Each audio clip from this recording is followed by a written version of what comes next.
दोस्तों, तमिलनाडु के सीएम विजय थालापति की जितनी तारीफ की जाए मैं समझता हूँ कम है। आप पहले ये वीडियो देखें, एक लड़की जो कि सुनसान रोड पर ऑफिस से अपने घर की तरफ निकलती है और दो पुलिस वाले बाइक से लगातार उसको फॉलो कर रहे हैं। வட இந்திய சமூக ஊடகங்களை ஆட்டி படைக்கும் முதல்வர் விஜய்.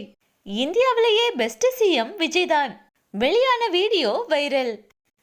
இந்தியா முழுவதுமே தற்போது தமிழகத்தில் நடைபெற்று வரும் ஆட்சியை பற்றி தான் பேசி வருகின்றனர். பதவியேற்ற நாளிலிருந்தே பல அதிரடியான திட்டங்களை நடைமுறைப்படுத்தி வருகிறார் முதல்வர் விஜய் அவர்கள்.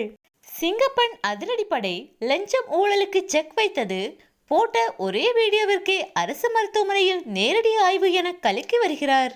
இந்தியாவில் உள்ள பல்வேறு மாநில மக்களும் தமிழகத்தில் நடைபெற்று வரும் ஆட்சியையும் முதல்வர் விஜயையும் பாராட்டி வருகின்றனர். அந்த வரிசையில் தற்போது வட இந்தியாவை சேர்ந்த நபர் ஒருவர் முதல்வர் விஜயின் ஆட்சியை குறித்து பாராட்டி பேசிய வீடியோ தற்போது இணையத்தில் வைரலாகி வருகிறது. அந்த வீடியோவில் தமிழகத்தில் பெண் ஒருவர் இரவு நேரத்தில் சாலையில் தனியாக நடந்து வரும்போது அவருக்கு பாதுகாப்பு கொடுக்கும் நோக்கில் அவரை 2 போலீசார் பைக்கில் பின்தொடர்ந்து பத்திரமாக வீடு வரை கொண்டு வந்து சேர்க்கின்றனர். இந்த வீடியோவை பதிவிட்ட அந்த வட இந்தியர், தமிழ்நாட்டை போலவே மற்ற மாநிலங்களிலும் பெண்களுக்கு இந்த மாதிரியாக பாதுகாப்பை கொடுக்க வேண்டும். தமிழக முதல்வர் விஜய் ஆட்சியில்தான் இந்த மாதிரி நடக்கும். இந்தியாவிலே பெஸ்ட் சிஎம் விஜய் தான். அவர் சீக்கிரமாகவே பிஎம் ஆவாரு என முதல்வர் விஜயை புகழ்ந்து பாராட்டியுள்ளார். இளைஞரின் இந்த வீடியோ தற்போது இணையத்தையே கலக்கி வருகிறது.